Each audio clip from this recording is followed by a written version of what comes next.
యెహోవా దుష్టుల చేతిలో నుండి నన్ను విడిపింపుము, బలాత్కారము చేయవారి చేతిలో నుండి పడకుండా నన్ను కాపాడుము.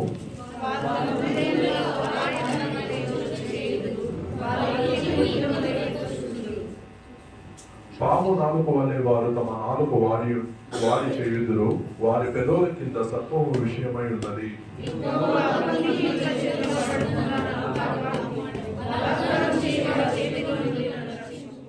ప్రేమ స్వరూపి దయగల మా ప్రభువా, మీ ఘనమైన నామానికి వందనాలు, వేలాది కోట్ల స్తుతులు స్తోత్రములు చెల్లిస్తున్నాము నాయన. నా రాజా, ఈ రోజు 80 ఆరాధనలో మా మధ్యలో మీరు కార్యాలు జరిగిస్తున్నందుకే మీకు స్తోత్రములు చెల్లిస్తున్నాము రాజా. స్తుతి ఆరాధన విషయంలో మీరు తోడుగా నడిపించిన దేవా మీకే స్తోత్రాలయ్యా. పాటల విషయంలో ఎంతగానో తోడుగా నడిపించినందుకు మీకు స్తోత్రాలయ్యా. కీర్తన విషయంలో తోడుగా నడిపించిన దేవా మీకే స్తోత్రాలయ్యా. ఇంకొన జరబైన ఆరాధనలో నా ప్రభా, వాక్య పరిచయ విషయంలో మీ దాసుని మీ శిలోచన మొరగపరిచిన నా ప్రభా, మాకు ఏ వాక్యం అయితే అవసరమో నా తండ్రి, ఆ వాక్యాన్ని మీ దాసుని ద్వారా సూటిగా మాతో మాట్లాడించండి నాయన, మీకే స్తోత్రాలయ్యా. దేవునికి మహిమ కలుగును గాక. దేవుని యొక్క సన్నిధానంలో కూడి వచ్చిన అందరికీ కూడా నా ప్రత్యేకమైన ధన్యవాదాలు తెలియజేస్తుంటున్నా. దేవుని యొక్క శాశ్వతమైనటువంటి ప్రేమను బట్టి మరి యొక్క విశ్రాంతి దినములో ప్రవేశించడానికి దేవుడు మనందరికీ కూడా సహాయం చేశాడు. అందుని బట్టి దేవుని నామాన్ని స్తుతిస్తుంటున్నా. హల్లెలూయా. బాగా గట్టిగా దేవుని స్తోత్రం చెప్తాను. హల్లెలూయా. ఇంకొంచెం హల్లెలూయా. ఉపవాసం ఉన్న వాళ్ళందరూ హల్లెలూయా. దేవుని యొక్క పరిశుద్ధ గ్రంథం నుండి అపోస్తలుల కార్యములు 23వ అధ్యాయము 1వ వచనాన్ని చదువుతున్నాను. అపోస్తలుల కార్యములు 23:1. చూచి సహోదరులారా, నేను నేటి వరకు కేవలము మంచి మనసాక్షి గలవాడనై దేవుని ఎదుట నడుచుకొని చూతిని అని చెప్పాడు. హల్లెలూయా. ఈ వాక్య భాగంలో మనం గమనిస్తున్నప్పుడు మనకు ముఖ్యంగా కనిపిస్తుంది దేవుని మంచి మనసాక్షి. మంచి మనసాక్షి అనేటువంటిది ప్రతి మనుషునికి కూడా ఉండాలి. మనందరికీ మనసాక్షి ఉందా లేదా? ఎంతమందికి ఉంది మనసాక్షి? కొంతమందికి లేనట్టు ఉంటుంది. ఎంతమందికి ఉంది? మీ చేతులు చూపించవచ్చు. మనసాక్షి నాకు ఉంది అని. ఆ మనసాక్షి చెడ్డదా మంచిదా? మనకు ఉండేది మంచిదా చెడ్డదా? మంచిదే అంటారా? మంచి మనసాక్షి అంటారా? ఇద్దరు చేతులు ఎత్తుని చూస్తాం ఎంతమందికి మంచి మనసాక్షి? ధైర్యం చేసుకోండి, ఎందుకంటే నెక్స్ట్ క్వశ్చన్ ఏమవుతుందో మీకు తెలుసు. హల్లెలూయా. గట్టిగా హల్లెలూయా. పౌలు గారు ఏమంటున్నాడంటే, సభ వారిని తేరు చూచి, అంటే అక్కడ ప్రజలు ఉంటారు. ఆ తర్వాత ఏమంటున్నాడు? దేవుని ఎదుట, అంటే ఇద్దరు కనిపిస్తున్నారు. ప్రజల ఎదుటను దేవుని ఎదుటను నేను ఎలా బ్రతుకుతూ ఉన్నానంటే, నేటి వరకు మంచి మనసాక్షి గలవాడను. హల్లెలూయా. పౌలు గారు ఈ మాట చెప్పాడు. అందుకే ఆయన యొక్క జీవితంలో మనం గమనించినట్లయితే ఆయన ఏమన్నాడు? మీరు నన్ను పోలి నడుచుకున్నాడు. నన్ను పోలి నడిస్తే ఎవరిని పోలి నడుచుకున్నట్టు? దేవుని పోలి నడుచుకున్నట్టే. మరి దేవుని పోలి నడుచుకోవడానికి ముందుగా మధ్యలో మనకు పౌలు గారు అంటున్నారు, నన్ను పోలి నడుచుకుంటే మీకు చాలు, ఇక దేవుని పోలి నడుచుకున్నట్టే. అంటే ఆయనలో ఏ మాత్రము కూడా మత్సైనను డాగైనను ముడతైనను ఏది కూడా లేదు. అందుకే తన మనస్సాక్షిని గురించి కూడా చెప్తున్నాను.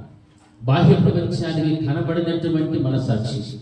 మనం బాహ్యంగా చూసేటువంటి వారు మన యొక్క శరీర స్వరూపాన్ని చూస్తారు, మన మాటలు వింటారు, మన ఉద్దేశాలు ఏవైనా తెలుస్తాయి, లేకపోతే అది కూడా లేదు. కానీ మన అంతరంగంలో దాగి ఉన్నటువంటి మనస్సాక్షి అనేటువంటిది ఎవరు చూడగలుగుతారంటే ఎవరు చూడలేరు. ఎవరైనా చూస్తారా? ఎవరు చూడలేరు. కానీ దేవుని ఎదుట మనం ఉన్నప్పుడు మన మనస్సాక్షి అది మంచిదా చెడ్డదా అని దేవుడు గమనిస్తూ ఉంటాడు. నీకు కూడా బాగా అర్థమవుతూ ఉంటాడు. అందుకే వాక్యం ఏమంటుందంటే, నేను నేటి వరకు కేవలము మంచి మనసాక్షి గలవాడనై ప్రజల ఎదుటను దేవుని ఎదుటను నేను నడుచుకుంటూ ఉన్నాను అని చెప్తున్నాను. మరి మంచి మనస్సాక్షి కలిగి జీవించాలి అని అంటే ప్రతిరోజు కూడా మనము శిక్ష వేసుకోవడం. అర్థమవుతుందా? మనము ఏం వేసుకోవాలా? శిక్ష వేసుకుంటేనే మన మనసాక్షి ఏంగా మారుతూ ఉంటుందా? మంచిగా మారుతుంది. ఎందుకంటే మన కంటితో చూచేటువంటివి, చెవులతో వినేటువంటివి, నాలుగుతో మాట్లాడేటువంటివి, ఇవన్నీ కూడా కొన్ని పర్యాలు ఏం చేస్తుందంటే మన మనస్సాక్షి మనకు కనిపిస్తున్నప్పటికీ కూడా ఆ మనస్సాక్షిని అణిచివేసి మనకి ఇష్టం వచ్చినటువంటి రీతిలో మనం మాట్లాడుతూ ఉంటాం, ప్రవర్తిస్తూ ఉంటాం, ఆలోచన చేస్తూ ఉంటాం. కారణం ఏంటంటే నీ మనస్సాక్షి మంచిదే, కానీ ఆ మనస్సాక్షిని చెడ్డదానిగా మార్చేసుకుంటూ ఉంటారు. కారణం ఏంటంటే నీ అనుదిన చర్యలలో నీవు ఎదుర్కొంటున్నటువంటి ప్రతి విషయాన్ని బట్టి కూడా ఎన్నో పర్యాయాలు దేవుని ఎదుటను మనుషుల ఎదుటను నీవు ఎలా ఉంటావంటే చెడ్డ మనస్సాక్షి కలిగినటువంటి వ్యక్తిగా మారిపోవడానికి అవకాశం ఉంది. అయితే పౌలు గారు ఏమంటున్నాడు? ప్రజలందరి ఎదుటను దేవుని ఎదుటను నేటి వరకు కేవలం నేను మంచి మనస్సాక్షి కలిగిన వాడుగా నేను బ్రతుకుచున్నాను. ఈ రోజు ఇక్కడ కూర్చున్నటువంటి మన మంత్రము కూడా మనము మంచి మనస్సాక్షి కలిగి జీవించాలి అని అంటే ప్రతి దినం ప్రతి క్షణము కూడా మనల్ని మనము శిక్షించుకుంటే తప్ప ఆ మంచి మనస్సాక్షి కలిగిన గుణం అనేటువంటిది మనకు ఉండదు. ఎందుకంటే ఎలా శిక్షించుకోవాలి, ఎందుకు శిక్షించుకోవాలంటే మనము చేస్తున్నది తప్పుని గర్తిస్తున్నప్పుడల్లా కూడా మనం శిక్షించుకోవడమే. అంటే దేని శిక్షించుకోవాలి? మనసును శిక్షించుకోలేదు. మన హృదయంలో నుండి పుట్టినటువంటి తలంపులను బట్టి మన శరీరము ఆ విధముగా ప్రవర్తించడం ప్రారంభమవుతారు. అంటే దేవుని ఎదుటను ప్రజల ఎదుటను మంచి మనస్సాక్షి లేనటువంటి రీతిగా ప్రవర్తించేది కనిపించేది ఏదైతే మన యొక్క శరీర క్రియలను బట్టి, మన నోటి మాటలను బట్టి, మన తలంపు ఆలోచన బట్టి బయటకు వస్తూ ఉంటాయి. అయితే ప్రతి దినము కూడా నిన్ను నీవు ఎప్పుడైతే శిక్షించుకుంటూ ఉంటావో అప్పుడు నీకు అంటూ ఒక మంచి మనస్సాక్షి అనేటువంటిది వస్తా. మరి మనకు శత్రువు ఎవరు అని మనం అడిగితే ఏమేమి చెప్తాము? సాధారణ చెప్తాం. వాడు బయట నుండి మనతో పోరాడతాడు, కానీ మనల్ని అంటి పెట్టుకున్నటువంటిది ఏంటి? శరీరం. ఈ శరీరం అనేటువంటిది నెంబర్ 1 శత్రువు మనకి. ఇది జ్ఞాపకం పెట్టుకోవాలి. శరీరం అనేటువంటిది మనకు మొట్టమొదటి శత్రువు. ఆ తర్వాతనే సాతానుడు ఏమన్నా వాడు బయట నుంచి ప్రయత్నం చేస్తాడు, వాడు ఎన్నో కార్యాలు చేస్తాడు. అది ప్రక్కన పెడితే నిన్ను అంటు పెట్టుకొని జీవిస్తున్నటువంటి ఈ శరీరమే నీకు మొట్టమొదటి శత్రువు. కాబట్టి ఈ యొక్క శరీరమును ప్రతి దినము కూడా నిన్ను నీవేం చేసుకుంటూ ఉండాలా? శిక్ష వేసుకుంటూ ఉండాలి. హల్లెలూయా. ఎలా శిక్ష వేసుకోవాలి అని మనకు ఆలోచన రావచ్చు. ఎవడైనా తప్పు చేస్తే, దొంగతనం చేస్తే వాడు పోలీసులు ఏం చేస్తారమ్మా? కొడుతూ ఉంటారు, భయంకరంగా కొడతారు. కొత్తలో ఎలా ఉంటుంది? వాడికి నొప్పులు ఉంటాయి, అలవాటు అయిపోయింది అనుకో. ఎలా ఉంటుంది? ఎన్ని దెబ్బలు కొట్టుకొని మొద్దు పోయిపోయిన వాళ్ళలాగా మారిపోతారు. అవునా కదా? అవునా కదమ్మా? హల్లెలూయా. అలాగా మన యొక్క శరీరమును మనము ఎప్పుడైతే ప్రతి దినము శిక్షించుకుంటామో అప్పుడు నీవు ఒక మంచి మనస్సాక్షి కలిగినటువంటి వ్యక్తివిగా ఎవరి ఎదుట కనిపిస్తావు? దేవుని ఎదుటను, సమాజం అందరి ఎదుటను నీవు కనిపిస్తూ ఉంటావు. అది దేవునికి కావాల్సింది. ఎలాగా మన శరీరాన్ని మనం అలగొట్టుకోవచ్చు అని మనం ఆలోచన చేస్తే పౌలు గారు ఒక మాట చెప్తాడు. ఏమంటున్నాడంటే ఆయన శరీరాన్ని అలగొట్టుకునే విషయంలో ఆయన తరచుగా ఉపవాసములను జాగరణములను చేయించు ఉండేటువంటి అలవాటు ఎవరికి? పౌలు గారు ఉంది. హల్లెలూయా. తరచుగా ఉపవాసాలు ఉండడం, తరచుగా జాగరణములు చేయటం, ఇది పౌలులో ఉంది. అంటే తన శరీరమును ఏం చేసుకుంటున్నాడు? నలగొట్టుకుంటూ ఉన్నాడు. చూడండి, ఉపవాసం ఉన్నప్పుడు మన శరీరానికి ఏముంటుంది? అలసట. ఆహారం మానేస్తాం, అలసట వస్తుంది. జాగరణములు అంటే రాత్రంతా మేల్కోవడం, మేల్కొని ఏం చేయాలా? ప్రార్థన చేయాలి, దేవుడితో గడపాలి. దీనిని బట్టి మనం ఉదయాన్నే లేచిన తర్వాత మన శరీర స్వరూపం అంతా కూడా కాస్త ఏమైతుంది? నలిగినట్టుగా, మనలో నీరసం కనిపిస్తుంటారు, కృంగిపోయినట్టుగా కనిపిస్తారు. ఏమి కారణం అంటే రాత్రంతా జాగరణ చేశాము, నిన్నంతా ఉపవాసం ఉన్నాము. ఈ విధముగా అపోస్తలుడైన పౌలు గారు చేసినటువంటి కార్యం మనం చూస్తే అప్పుడప్పుడు అనగా తరచూ జాగరణములను ఉపవాసములు చేస్తూ తన శరీరాన్ని నలగొట్టుకుంటూ ఉన్నాడు. కాబట్టి దేవుడి ఎదుటను, ప్రజలందరి ఎదుటను ఒక మంచి మనస్సాక్షి కలిగినటువంటి వాడుగా ఆయన కనపరుచుకుంటూ ఉన్నాడు. హల్లెలూయా. మరి క్రైస్తవ సమాజానికి ఇటువంటి అలవాట్లు లేవు. ఉపవాసాలు ఉండడం కానీ, ఆ తర్వాత జాగరణలు చేయడం కానీ క్రైస్తవ లోకానికి అలవాటు లేదు. ఎందుకంటే అలవాటు లేదు కాబట్టి అరుదైపోతుంది. ఉపవాస ప్రార్థన అంటే ఉపవాస ప్రార్థన అన్నట్టు క్వశ్చన్ మార్క్ వేసుకుంటాం. ఆ తర్వాత ఇంకేమనుకుంటాము? సంపూర్ణ రాత్రి ప్రార్థన అంటే దాన్ని కూడా మనం క్వశ్చన్ మార్క్ వేసుకుంటాం. అంటే మన శరీరాన్ని మనం ఏం చేస్తున్నామంటే బాగా పోషించుకుంటూ ఉన్నాం, దాన్ని సుఖపెడుతూ ఉన్నాం, దాన్ని దుఃఖపెట్టడం లేదు. శరీరంలో కావలసినంత సమకూర్చుకుంటూ దానిని ఏ స్థాయిలో మనము బలపరచుకోవాలో ఆ స్థాయిలో బలపరచుకోవడానికి అలవాటు పడిపోయినటువంటి వారుగా మిగిలిపోతున్నాం. అయితే వాక్యం సెలవిస్తారు, నీ మొట్టమొదటి శత్రువైనటువంటి నీ శరీరంలో నువ్వు ఎంతగా నలగొట్టుకుంటే అంతగా నీ దేవుని ఎదుటను ప్రజలందరి ఎదుటను ఒక మంచి మనస్సాక్షి కలిగిన వాడుగా, వ్యక్తివిగా, స్త్రీవిగా, కుటుంబముగా, సంఘముగా నీవు నిలబడగలుగుతావు. ఇది దేవుని యొక్క వాక్యం సెలవిస్తుంది. హల్లెలూయా. ఎందుకు శరీరాన్ని నలగొట్టుకోవాలి? నీ మనస్సాక్షిని గద్దిస్తున్నప్పుడు, నీ మనస్సాక్షిని హెచ్చరిస్తున్నప్పుడు నీ శరీరమే దానికి వ్యతిరేకముగా మాట్లాడటం ప్రారంభిస్తుంది. హల్లెలూయా, హల్లెలూయా. ఎందుకంటే మనము రోమీయులకు రాసిన పత్రికలో మాట రాయబడుతుంది. 8వ అధ్యాయం 23వ వచనంలో ఒక మాట అక్కడ చూడండి. రోమ పత్రిక 8వ అధ్యాయం 23వ వచనం. అంతేకాదు ఆత్మ యొక్క ప్రథమ ఫలము పొందిన మనము కూడా దత్తపుత్రత్వము కొరకు, అనగా మన దేహము యొక్క విమోచనము కొరకు కనిపెట్టుచు మనలో మనము మూలుగుచూ ఉన్నాము. హల్లెలూయా. మన దేహము యొక్క దేని కొరకు? విమోచనము కొరకు. మన దేహము యొక్క విమోచనము కొరకు మనలో మనం ఏమవుతున్నామంటే మూలుగుచూ ఉన్నామని వాక్యం బోధిస్తారు. ఈ వాక్యాన్ని బట్టి మనం గమనిస్తే మనలో మనం మన దేహమును మూలుగుచూ ఉన్నామా, లేకపోతే మన దేహమును బట్టి ఆనందిస్తున్నామా, సంతోషిస్తున్నామా, లేకపోతే ఆడంబరముగా మనం జీవించడానికి ఇష్టపడుతున్నామా? ఒకసారి ఆలోచన చేయండి. ఈరోజు నీ యొక్క జీవితంలో దేవుని దృష్టికి, ప్రజలందరి దృష్టికి మంచి మనస్సాక్షి కలిగినటువంటి వాడవుగా నీవు జీవిస్తూ ఉన్నావా లేదా ఆలోచన చేయాలి. మంచి మనస్సాక్షి అనేటువంటిది విశ్వాసం ఉండాల్సినటువంటిది. పౌలు గారు అదే అంటున్నా, నేను కేవలము మంచి మనస్సాక్షి గలవాడనై ఉన్నాను దేవుని ఎదుట, మనుషులందరి ఎదుట. నీవు ప్రార్థన చేస్తే ఎవరికి కనిపిస్తావో? దేవునికి కనిపిస్తావు. నువ్వు మనుషులతో మాట్లాడితే మనుషులకే కనిపిస్తావు, దేవుడితో మాట్లాడితే దేవుడికి కనిపిస్తావు. కానీ ఈ ఇద్దరి మధ్య అనగా ప్రజలను దేవుడికి కనపరుచుకోవాలి అన్నటువంటి ఒక అంశం ఏమైనా ఉన్నదంటే అది నీ మనస్సాక్షిని కూర్చున్నటువంటి విషయాన్ని అందరి ఎదుట కూడా నీవు కలిగి ఉండాలని వాక్యం మనకి హెచ్చరిస్తుంది. మన యొక్క దేహం యొక్క విమోచనము కొరకు మనము ఏమై ఉన్నామంటే మన దేహమును మనము మూలుగుచూ ఉన్నామని వాక్యం బోధిస్తే, ఈ రోజు నా దేవుని నమ్మినటువంటి బిడ్డల విషయాలు మనం గమనిస్తున్నప్పుడు దేహంలో మూలుగు అనేటువంటిది కనిపిస్తుంది అంటారు. కనిపించడం లేదు. ప్రార్థన చేయమంటే కూడా మనము సరైనటువంటి ప్రార్థన చేయలేనటువంటి పరిస్థితిలో ఉన్నాం.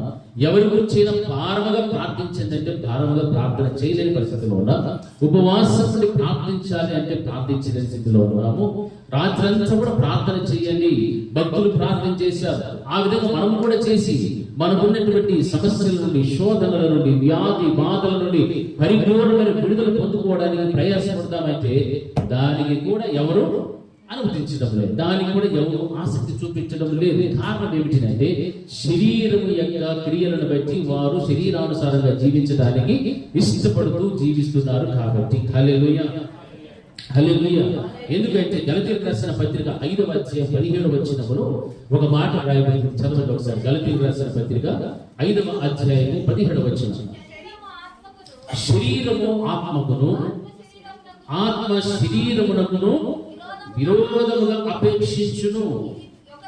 ఇవి ఒకదాని ఒకటి వ్యతిరేకముగా ఉన్నవి కనుక మీరు ఏమి చేయ నిశ్చయితులో వాటికి చేయకుందురు. హల్లెలూయా. మన ఆత్మకు శత్రువు ఎవరని చెప్పుకున్నామో శరీరమే. ఆత్మకు శరీరము, శరీరము ఆత్మ ఏమై ఉన్నాయి? ఒకదానికి ఒకటి విరోధముగా అపేక్షించు ఉన్నవి. అంటే అవి భర్త శత్రువులు.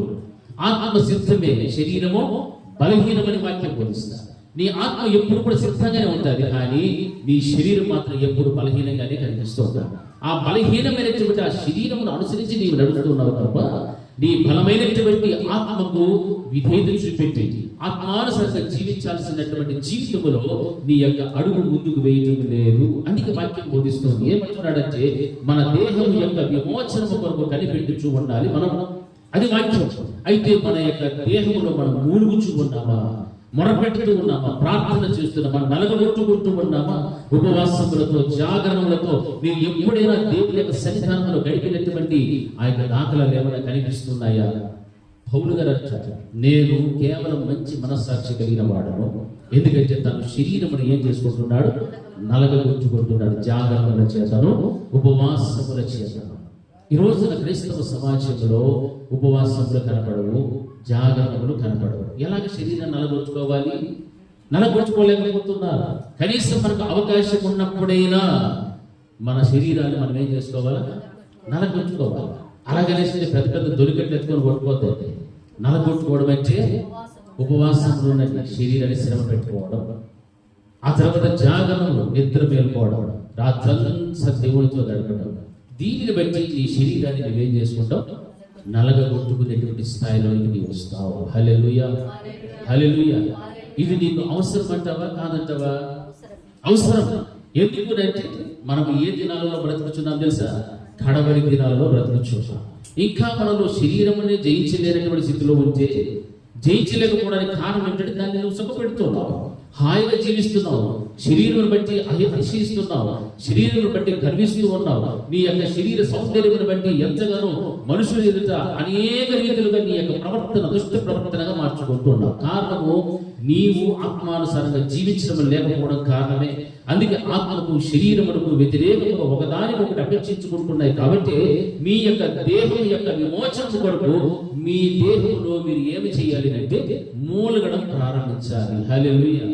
మూలుగుచూ దేవునితో గడపాలి, ప్రార్థన చేయాలి, విజ్ఞాపనలు చేయాలి, మోకాల్లోని గోజాడి ప్రార్థన చేయాలి, కన్నీరు కారుస్తూ దేవుని సన్నిధానంలో మొరపెట్టాలి. ఇది దేవునికి కావలసినటువంటి. నా ప్రియమైనటువంటి దేవుని బిడ్డలారా, ఈ రోజున దేవుని యొక్క సన్నిధానంలో కూర్చున్నటువంటి మనము గత కాలం అంతా కూడా ఎన్నో పర్యాలు ఎంతో మంది దైవ సేవకుల యొక్క వాక్యాలు వింటున్నాము, దేవుని మాటలు వింటున్నాము, హెచ్చరికల ద్వారా హెచ్చరించబడుతున్నాము, అన్ని జరుగుతున్నాయి. కానీ మన దేహం యొక్క విమోచనము కొరకు మనలో మనం ఎప్పుడైనా మూలికి ప్రార్థన చేసినటువంటి ఆ యొక్క సమాచారం ఏమైనా ఉందా? మన కొరకు, మన కుటుంబం కొరకు, నీ ఆధ్యాత్మికమైన ఎదుగుదల కొరకు, నీ బిడ్డల కొరకు, నీ భర్త కొరకు, నీ భార్య కొరకు మూలుగుచూ ప్రార్థన చేసినటువంటి సందర్భం ఎప్పుడైనా ఉన్నదంటారా? లే. ఉంటే నిజంగా నీవు ధన్యుడు, ధన్యురాలు. వాక్యానుసారంగా జీవించడం నేర్చుకోవాలి. వాక్యాన్ని విడిచిపెట్టేస్తే మనల్ని మనమే ఏం చేసుకుంటున్నాము? మోసపరుచుకుంటూ ఉన్నాము. వాక్యం తెలుస్తాను. మీరు వినుమంటూ వారే ఉండి మిమ్మల్ని మీరు మోసపరుచుకొనకుడి. ఆ యొక్క వాక్యానుసారముగా ధర్మశాస్త్రమును అనుసరించి ప్రవర్తించుడి, అప్పుడు మీరు ధన్యులు, అప్పుడు మీరు నీతిమంతులుగా తీర్చబడతారని వాక్యం మనకు బోధిస్తుంది. మరి ఈ రోజున క్రైస్తవ సమాజం ఎటు వెళుతుందో ఆలోచన చేయాలి. క్రైస్తవుడు ఈ రోజున ఏ విధముగా బ్రతకడానికి ఇష్టపడుతున్నారు? శరీరాన్ని చక్కగా సంతోషం పెట్టుకోండు, శరీరానికి కావలసినవన్నీ కూడా సమకూర్చుకోండు, శరీరములకు ఏమాత్రము హాని కలగకుండా దాన్ని చాలా జాగ్రత్తగా ఏం చేస్తున్నాడు సార్? భద్రం చేసుకుంటున్నాడు. ఈ శరీరం ఎక్కడికి పోతుంది? మట్టిలో పోయే దానిపైన మనకున్న ఆసక్తి ఇంత అంతటా. దీని కొరకు లక్షల కోట్ల రూపాయలు కావాలంటే ఖర్చు పెడతాం. నీ ఆత్మ కోసం ఏమైనా ఖర్చు చేస్తున్నావా? ఆత్మ కోసం ఏం ఖర్చు చేయొచ్చు? నువ్వు నీ సమయాన్ని ఖర్చు చేయించాలి. హల్లెలూయా, హల్లెలూయా.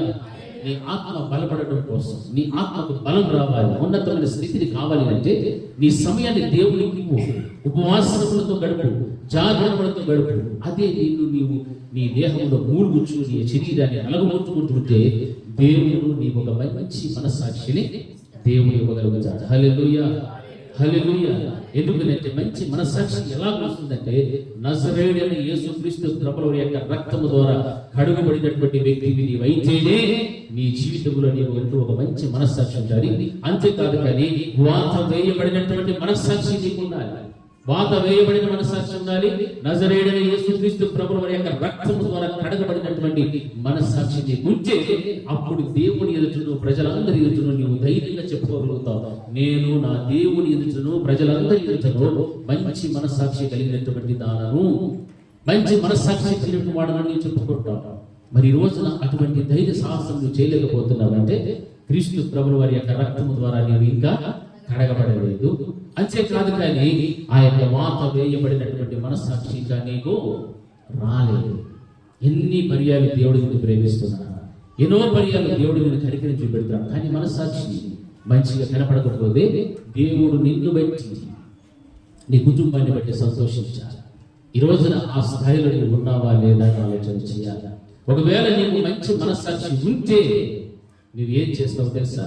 కొన్ని కార్యాలు నేను చేస్తావు. మంచి మనసాక్షి లేకపోతే మరికొన్ని కార్యాలు నేను చేస్తావు. ఆ విషయాన్ని మనం ధ్యానం చేసుకుందాం. చూడండి, మొదటి రాజుల గ్రంథము 19వ అధ్యాయం 9-10 వచనాలు ఒకసారి చదవండి. రాజుల మొదటి గ్రంథము 19వ అధ్యాయము 9-10 వచనాలు.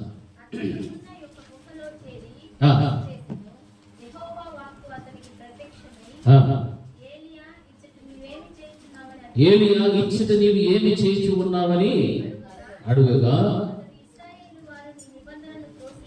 ఇశ్రాయేలు నిబంధనను త్రోసివేసి పడగొట్టి హతము చేసిరి. సైన్యములకు అధిపత్యము దేవుడునకు యెహోవా కొరకు రోషము గలవాడనే నేను ఒక్కడును మాత్రమే మిగిలి ఉండగా వారు నా ప్రాణమును కూడా తీసివేయటకై. హల్లెలూయా. ఎట్టి చెప్పాలి? హల్లెలూయా. రెండు చేతులెత్తి ఒకసారి హల్లెలూయా, హల్లెలూయా. ఇక్కడ ఎవరి గురించి మాట్లాడుతున్నారు? ఏలియా భక్తుడు. ఏలియా గారు యొక్క పరిస్థితి మనకు అందరికీ బాగా తెలుసు. ఎంతమందికి తెలుసు ఏలియా గారి గురించి? ఏలియా గురించి ఎవరు తెలియదు? తెలుసు కదా, చేతి చూపిస్తే కదా. హల్లెలూయా. ఏలియా ఎటువంటి కార్యాలు చేశాడో మనకు తెలుసు, ఎటువంటి సేవ చేశాడో మనకు అందరికీ బాగా తెలుసు. అయితే ఇంత గొప్ప దైవజనుడైనటువంటి ఏలియా ఏం చేస్తున్నాడంటే, ఇక్కడ ఆయన గుహలోకి వెళ్ళిపోయి దాక్కున్నట్టుగా మనకు అనిపిస్తుంది. గుహలో దాక్కున్నాడు. ఏ కారణం దాక్కోవడానికి గల కారణాలు అని మనం పరిశుద్ధ గ్రంథంలో మనం చూసినట్లయితే, ఎవరికి భయపడ్డాడో? యెజబెలుకు భయపడిపోయాడు. ఎందుకు యెజబెలుకు భయపడ్డాడంటే, ఆమె ఏం చెప్పేది? నిన్ను చంపేస్తాను, రేపటి దినమున నీవు ఖచ్చితంగా మరణం అయిపోతావు, చచ్చిపోతావు. అంతే, మరణ భీతి పడుతుంది. ఏలియా ఎంత గొప్ప దైవజనుడు అంటే, ఒక దేశాన్ని దేవుడు అయినటువంటి యెహోవా దేవుడే నిజమైన దేవుడిని ఒప్పింపగలిగిన శక్తిమంతుడు ఆయన. ఎందుకునంటే, ఆయన బలి అర్పించేటప్పుడు ఆయన బలిలు దేవతల చేసినటువంటి అర్పణలు అర్పింపబడకుండా, అగ్ని దిగకుండా, దహించబడకుండా ఉన్నప్పుడు ఈయన ఒక్కడే మిగిలిపోయి ఆ ప్రవక్త అందరి ఎదుట తండ్రి అంటే యెహోవా దేవుడికి మొరపెట్టగా, ఆకాశం నుండి దేవుడు అగ్నిని కురిపించినప్పుడు ఆ యొక్క తయారు చేసిన బలిపీఠం మీద వేయబడినటువంటి పశువుల యొక్క మాంసము, రెక్కలు అంతటిని కూడా ఏగా మార్చేది, బుగ్గిగా మార్చేశారు. అంత గొప్ప దైవజనుడు ఏలియా ప్రవక్త. అటువంటి ఉన్నతమైనటువంటి శక్తిమంతుడు ఏలియాగా తన మీద కప్పుకున్న దుప్పటిని ఎవరి మీద వేశాడమ్మా? ఎలీషా మీద వేస్తే, ఆయన వ్యవసాయం చేస్తూ 12 అరకలను పట్టుకుని దున్నుతున్నటువంటి 12 అరకలను కూడా విడిచిపెట్టేసి ఎవరి దగ్గరకు వచ్చేసాడు? ఏలియా దగ్గరకు వచ్చి. అంటే ఒక సమర్పణ కలిగినటువంటి జీవితం అక్కడ కనిపిస్తుంది. అంటే ఏలియా యొక్క దుప్పటిలో కూడా అంత శక్తి ఉంది, ఆయన మాటలో అంత శక్తి ఉంది. ఏలియా ఎంత గొప్ప దైవజనుడు అంటే, అంత గొప్ప దైవజనుడు 450 మంది బయలు ప్రవక్తలందరినీ కూడా హతము చేసినటువంటి ఒక్కడే ఒక్కడు. అంత బలశూరుడు, యెహోవా కొరకు రోషము కలిగి దేవుడి కొరకు నిలబడినటువంటి వ్యక్తి, అంత గొప్ప సేవ చేసినటువంటి ఆయన ఏలియా ప్రవక్త ఈ రోజున ఏమయ్యాడంటే, గుహలోకి వెళ్ళి దాక్కోవడం ప్రారంభం కనిపిస్తుంది. హల్లెలూయా, హల్లెలూయా. ఆయన అంటున్నాడు, తండ్రి యెహోవా దేవుడు ప్రార్థన చేసి ఆకాశంలో మూసివేయంటే మూసివేశాడు, తెరవమంటే తెరిచాడు, అగ్ని కురిపించమంటే కురిపించాడు. ఇన్ని గొప్ప అద్భుతమైన ఆశ్చర్యకరమైన కార్యాలు చేయడానికి దేవుడు అతని ద్వారా మహిమపరచబడటం కోసం అంత గొప్ప కార్యాలు చేసిన ఒక్కడిగా మిగిలిపోయాడు. హల్లెలూయా. ఒక్కడిగా మిగిలిపోయి గుహలో దాక్కోవడానికి వెళ్ళిపోయాడు. కారణము యెజబెలుకు భయపడి పెట్టిపోయాడు. నా ప్రియమైనటువంటి దేవుని బిడ్డలారా, ఈ వాక్యాన్ని మనం గమనిస్తూ ఉన్నప్పుడు దేవుడు అంటే యెహోవా దేవుడు అక్కడ ఏమంటున్నాడు అంటే, ఏమని వ్రాయబడుతుంది అక్కడ 19వ అధ్యాయం 9-10 వచనాలలో చేరి బస చేసిన ఆయన అంటున్నాడు, ఈ దిశట నీవు ఏమి చేయించుకున్నావు అని అడుగుతున్నాడు. ఆయన అంటాడు, ఈ ఇశ్రాయేలు ప్రజలందరూ కూడా ఏం చేశారు? నీ నిబంధనను త్రోసివేశారు, నీ నిబంధన త్రోసివేశారు, నీ బలిపీఠములన్నీ కూడా పడగొట్టేశారు. ఇంత భయంకరమైన స్థితిలోనికి వారు వెళ్ళిపోయారు. అయితే సైన్యములకు అధిపత్యకు దేవుడు నాకు యెహోవా కొరకు నేనేం చేస్తున్నాను? మహారోషము కలిగిన వాడుగా నేను ఒక్కడినే మిగిలిన. కానీ వారు నన్ను కూడా ఏం చేయడానికి చూస్తున్నారు? చంపడానికి చూస్తూ ఉన్నారు. హల్లెలూయా. గట్టి చెప్పాలి, హల్లెలూయా. నన్ను చంపడానికి చూస్తున్నారంటే నిజంగా ఒక విధమైన భయం కలిగి ఉండొచ్చు. ఏమైనా బాధపడ్డా, ఇన్ని కార్యాలు చేసినా, ఇంత చేసినా దేవుడు నాకు సహాయం చేయలేదు అన్నాడా? లేదు. కర్మేలు పర్వతం మీదకి వెళ్ళాడు, తన రెండు కాళ్ళ మధ్య తన ముఖమును పెట్టుకొని ప్రార్థన చేశాడు, దేవుడికి మొరపెడుతూ ఉన్నాడు, దేవుడు కార్యాలు చేశాడు. ఇన్ని అద్భుతమైన కార్యాలు చేశాడంటే చాలా అద్భుతమైన కార్యాలు ఏలే జీవితంలో. ఆ ముందు అధ్యాయులంతా కూడా చూస్తే ఆయన చేసిన అద్భుత ఆశ్చర్యకరమైన కార్యాలన్నీ కూడా మనం గమనిస్తున్నాం. కానీ ఒక్కడిగా మిగిలిపోవడం గమనిస్తున్నాం. హల్లెలూయా. ఒక్కడే మిగిలిపోయాడు. ఆ తర్వాత దేవుడు మాట్లాడుతూ ఏమన్నా తెలుసా? ఏలియా కాకుండా నీవు ఫలానా స్థలంలోకి వెళ్ళి ఆ పర్వతం మీదకి వెళ్ళు, ఆ ఫలానా చోటుకు వెళ్ళి వారిని అభిషేకించు, ఇంకొకరిని అభిషేకించు, నీకు బదులుగా ఆ ప్రాంతంలోని ప్రవక్తలుగా వారిని అభిషేకించమని చెప్పాడు. అయితే నా ప్రేమటువంటి దేవుళ్ళారా, దేవుడు ఇంకో మాట కూడా చెప్తున్నాడు.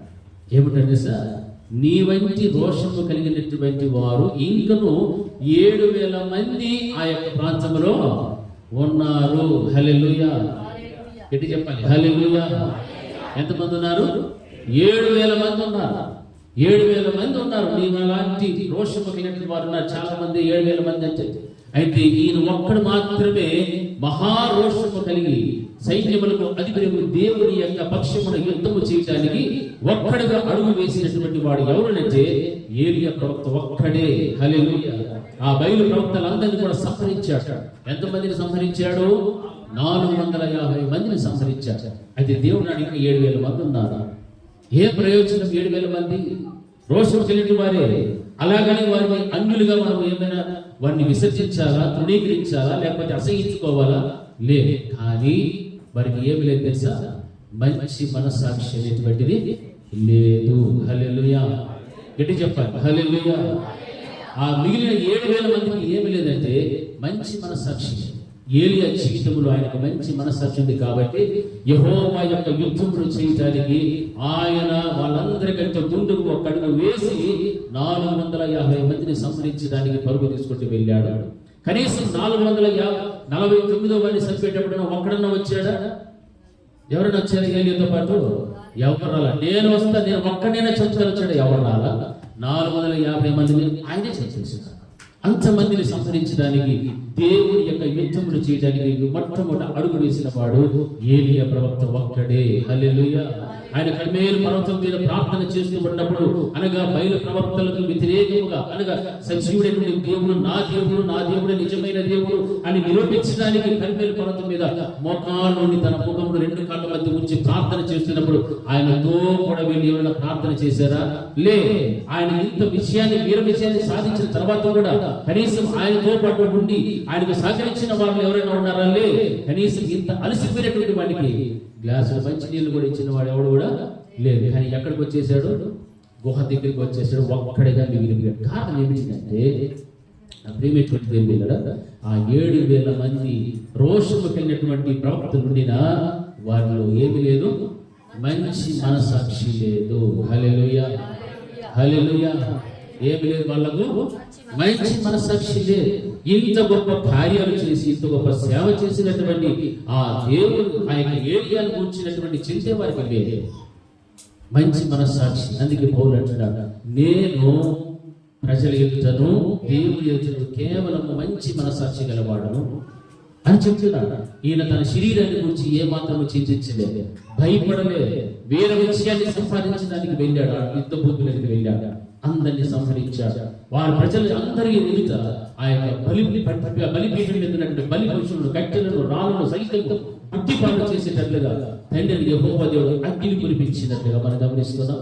ఇంత గొప్ప కార్యాలు చేసిన ఆ దైవజనుడు ఒంటరిగా మిగిలిపోయాడు.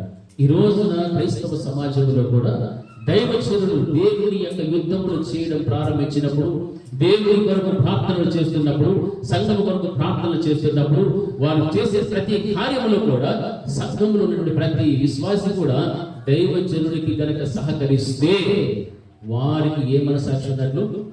మంచి మనసాక్షి ఉన్నట్టు. హల్లెలూయా. హల్లెలూయా. ఏ మనసాక్షిమా? మంచి మనసాక్షి. లేదు, నీ పాడికి నువ్వు ప్రార్థన చేసుకో, నీ పాడికి నువ్వు వాక్యం చెప్పుకో, నీ పాడికి నువ్వు ఎక్కడికి పోతావో, నువ్వు పడే బాధ నువ్వు పడుకో, నాకు సంబంధం లేదు. టచ్ మీ నాట్లో ఉంటారు చాలా మంది. అటువంటి వాళ్ళకి ఏ మనసాక్షి ఉండదు? మంచి మనసాక్షి ఉండదు. హల్లెలూయా. ఆ రోజున 7,000 మంది ఉన్నారు. ఏ ప్రయోజనము? ఏమి ప్రయోజనం లేదు. కనీసమైన ఆ అద్భుత కార్యాలు చేయడానికి ముందు కరిమేలు పర్వతం మీద ముఖము 2 కాళ్ళ మధ్య పెట్టుకొని ప్రార్థన చేస్తున్నప్పుడు ఎవడు కూడా వెళ్ళి ప్రార్థన సహాయం చేయలేదు. వారిని ఎదిరించేటప్పుడు ఏలియా ప్రార్థన కూడా ఎవడు కూడా లేడు. ఆ తర్వాత ఆహాబు కూడా పిలిచాడు.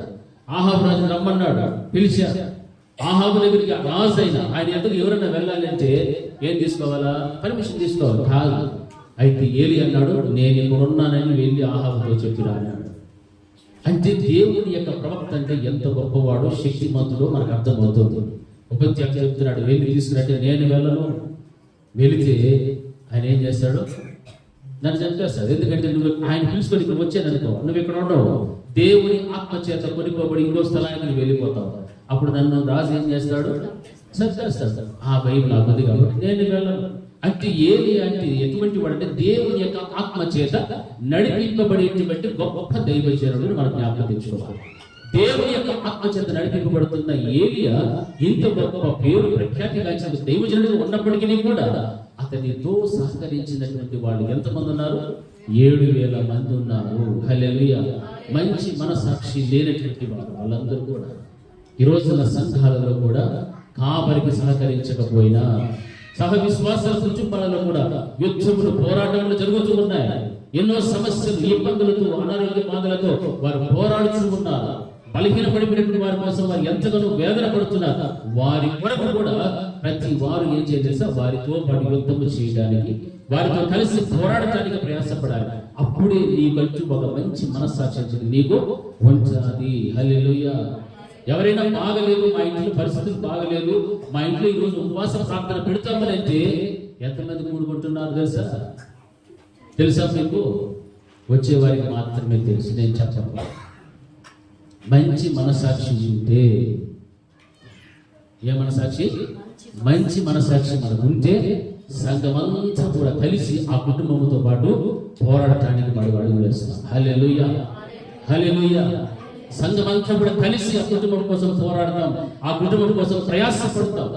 ఏం కారణం అంటే ఇది ఎవరి యుద్ధం? ఇది దేవుని యొక్క యుద్ధములు జరిగించినటువంటి ఏలియా ప్రవర్తనను చూస్తూ ఉంటాం. అతడు మంచి మనసాక్షి కలిగిన వాడు కాబట్టి దేవుని వరకు సైన్యములకు అధిపతి దేవుని యొక్క మహారోషము కలిగిన వాడుగా ఆయన నిలబడుతున్నాడు.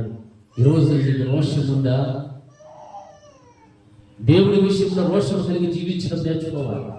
ఈ రోజున ఆధ్యాత్మికమైన పరిస్థితి ఎలా ఉంది? నేను ఎవరితో యుద్ధములు చేస్తున్నా?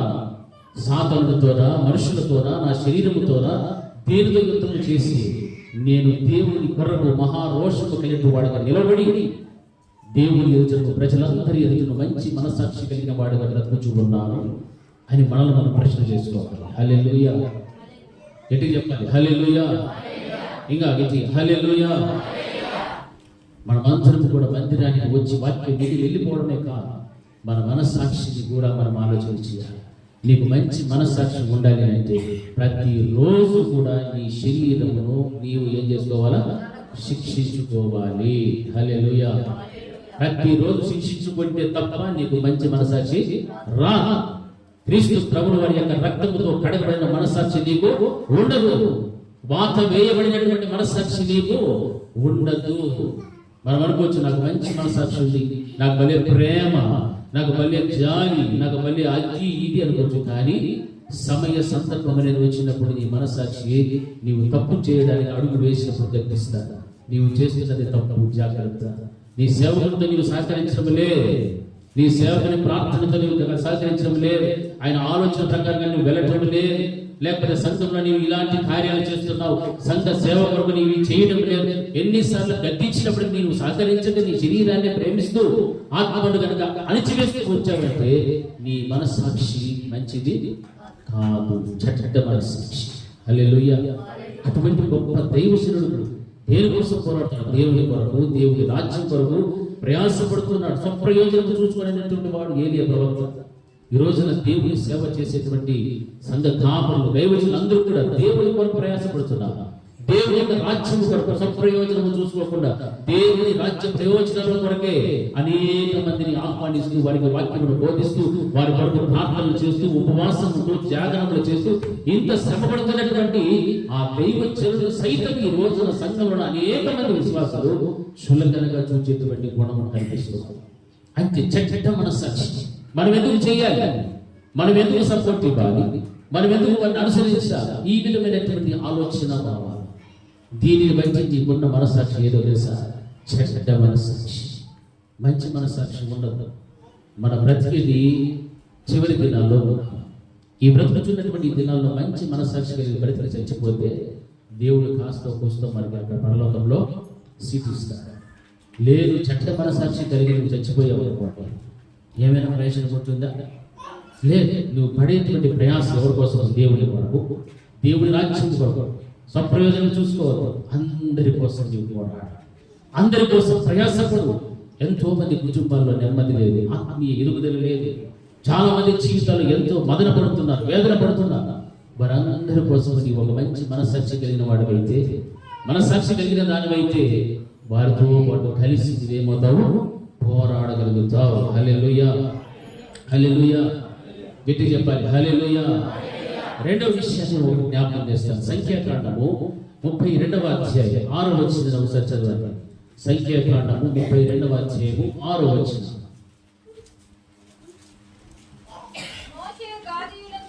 మోషే గాదీయులతోనూ రూబేనీయులతోనూ మీ సహోదరులు యుద్ధములకు పోవచ్చు ఉండగా మీరు ఇక్కడ కూర్చుండవచ్చునా? యెహోవా ఇశ్రాయేలుకు ఇచ్చిన దేశమునకు వారు వెళ్ళగలిగినట్లు మీరు ఎందుకు వారి హృదయములను అధైర్యపరుచుదురు? హల్లెలూయా. ఇశ్రాయేలుకు ఎన్ని గోత్రాలు ఉన్నాయి? 12 గోత్రాలు. ఇశ్రాయేలు ప్రజలందరూ కూడా ఎక్కడున్నారు? ఐగుప్తులో ఉన్నారు. ఐగుప్తులో వారు ఏం అనుభవిస్తున్నారు? బాధలు, హింసలు, బానిసత్వ బ్రతుకుచోటు. దేవుని యొక్క ప్రణాళిక ఏమిటి? ఆ బానిసత్వ దేశంలో నుండి వారిని ఎక్కడ తీసుకుపోవాలి? కనాను దేశాన్ని తీసుకోవాలి. అక్కడ ఏమున్నాయి? పాలు తేనెలు ప్రవహించినటువంటి దేశం. అక్కడైతే శ్రమలు ఉన్నాయి, బాధలు ఉన్నాయి, కష్టాలు ఉన్నాయి, ఇబ్బందులు ఉన్నాయి, అన్ని ఉన్నాయి. వాటిలో నుండి వారికి విడుదల కలుగు చేసి వారిని అక్కడికి నడిపించాలని దేవుని యొక్క ప్రణాళిక. ఇక్కడ వాక్యభాగంలో మనం గమనిస్తే వీరు దరిదాపు ప్రయాణం 40 సంవత్సరాల కాలము ముగిసేటువంటి దినాలలో దగ్గరకు వచ్చేసారు. ఎక్కడికి వచ్చారు? దరిదాపు యోర్దాను నది వరకు వచ్చారు. ఇక యోర్దాను నది దాటి వెళితే వీరు దేవుడు వాగ్దానం చేసిన భూమిని స్వతంత్రించుకోవడం ఒక్కటే వరకు. అయితే ఇక్కడ ఉన్నటువంటి 2 గోత్రాల వారు ఏం చెప్తున్నారు తెలుసా? మోషే వారి ఆలోచన అంటే అక్కడ ఉన్నటువంటి యోర్దాను నదికి యువతల పక్కనే వారు ఏమైపోవాలంటే స్థిరపడిపోవాలి. ఆ దేశంలోనే వారు ఉంటే చాలు, వారికి అదే బాగుందని అనుకుంటున్నారు. కానీ దేవుని యొక్క ఉద్దేశాలు వేరు, దేవుని తలపులు వేరు, ఆలోచన వేరు. బానిసత్వం నుండి మిమ్మల్ని బయటకు తీసుకొచ్చిన ఉద్దేశం ఒకటైతే ఆ మనుషుని యొక్క చిత్తము, మనుషుని ఆలోచన ఎలా ఉందంటే వాగ్దాన భూమిలోనికి వెళ్ళటానికి అనుమతి ఇవ్వకుండా వారు దేవునికి వ్యతిరేకముగా ఆలోచన చేస్తున్నారు. అందుకే మోషే వారిని నడిపిస్తున్నాడు. కాబట్టి నడిపిస్తున్నటువంటి మోషే నాయకత్వంలో ఆయన వారిని చూచి మాట్లాడుతున్న మాట ఏమిటంటే రూబేనీయులతోనూ ఆ యొక్క గాదీయుల గోత్రములతో మాట్లాడుతున్నారు. మీరు మీ సహోదరులు యుద్ధానికి వెలుచు ఉన్నారు, వారి యుద్ధములకు పోచుండగా మీరు ఇక్కడ కూర్చుండవచ్చునా? హల్లెలూయా.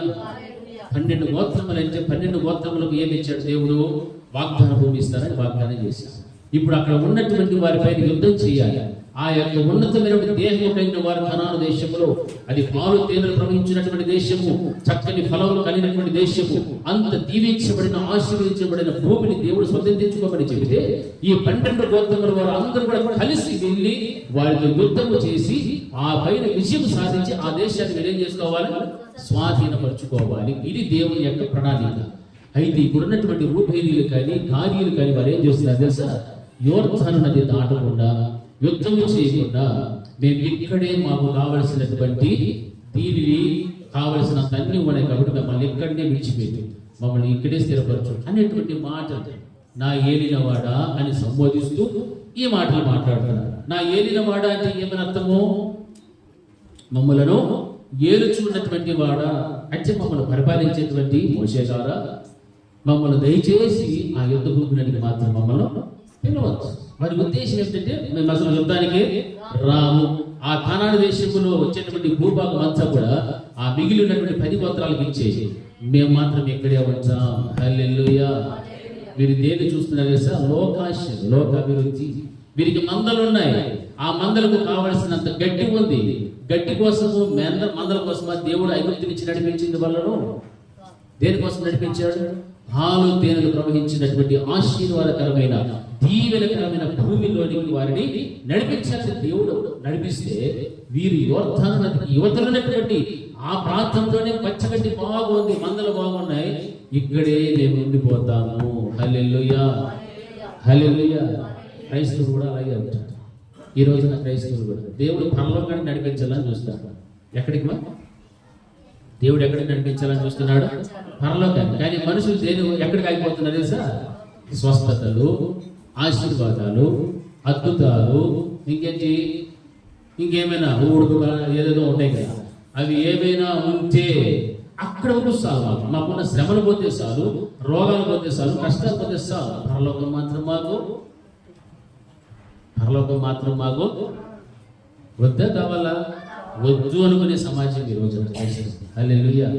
ఎక్కడైనా సువార్త, స్వస్థత, మహాసభలు అంటే వేల లక్షల మంది వెళ్ళిపోతారట. ఎందుకంటే అంతమంది రోగాలతో పడి వచ్చినారు. అద్భుతాలు అంటే అయ్యో ఏమి చేస్తారు, ఏం అద్భుతాలు అడవి చూడాలి. చూసినంత మాత్రం నీకు పరలోకం వస్తుందా? రా. స్వస్థత పొందుకుంటే నువ్వు పరలోకానికి వెళ్తావా? లే. పౌలు అంటున్నాడు మూలవాక్యం ఏమన్నాడు? ప్రజలందరి ఎదుటను దేవుడి ఎదుటను కేవలము నేను మంచి మనసాక్షి కలిగి ఉన్నాను. ఎలాగంటే తరచూ జాగరణలతోనూ ఉపవాసములతో నా శరీరాన్ని నేనేం చేసుకుంటూ వచ్చా? నలచుకుంటూ వచ్చా. అక్కడేమో స్వస్థత, అద్భుత, ఆశ్చర్య కార్యాలు సభలు అంటే అక్కడే పరిగెత్తుకుంటూ పోతారు. ఎందుకంటారా? ఈ మధ్య కొంతమంది టూర్లు కూడా వేసుకొని వెళ్ళిపోతారు. చర్చిలు పెద్ద పెద్ద కట్టారు అనుకోండి, దాన్ని చూసి దాన్ని పరిగెత్తుకుంటూ పోతారు. ఎంత అజ్ఞానం, ఎంత అమాయకత్వం చూడండి క్రైస్తవ సమాజంలో. దేవుడు పెట్టినటువంటి దేశం ఎటువంటి తెలుసా మన కొరకు? బంగారు వీధులు. హల్లెలూయా, హల్లెలూయా. హస్తకృత్యములతో నిర్మించినటువంటిది కాదు, దేవుని చేత నిర్మించబడినటువంటిది బంగారు వీధులు. అక్కడ మహిమ కలిగినటువంటి రాజ్యం, పరలోక రాజ్యం. దేవుడు కూర్చున్నటువంటి ఆ సింహాసనం నిన్ను కూర్చోబెట్టుకోవాలని ఆశిస్తున్నాడు. అంత ఔన్నత్యమైనటువంటి స్థితిని దేవుడు నీకు ఇస్తానంటే మన దృష్టి ఈ రోజు ఎక్కడుందంటే శరీరమును సుఖపెట్టుకోవడం కోసం, శరీరాన్ని ఆనందింప చేసుకోవడం కోసం కలిగేటువంటి జరిగేటువంటి సందర్భాలను చూస్తూ ఆనందిస్తూ సంతోషిస్తూ ఎక్కడికి ఆగిపోయి చచ్చిపోతాం అనేటువంటి స్థితిలో ఉండాలి. మరి పరలోకం పరిస్థితి ఏంటి? పరలోకానికి ఎవరు వెళ్ళాలి? పరలోకానికి మనం వెళ్ళాలి అవసరం లేదా? అందరం కూడా పరలోకానికి వెళ్ళాలి అంటే దేన్ని చూడాలి? మనము పరలోకాన్నే చూడాలి. పరలోకం అయితే మన కనుదృష్టి.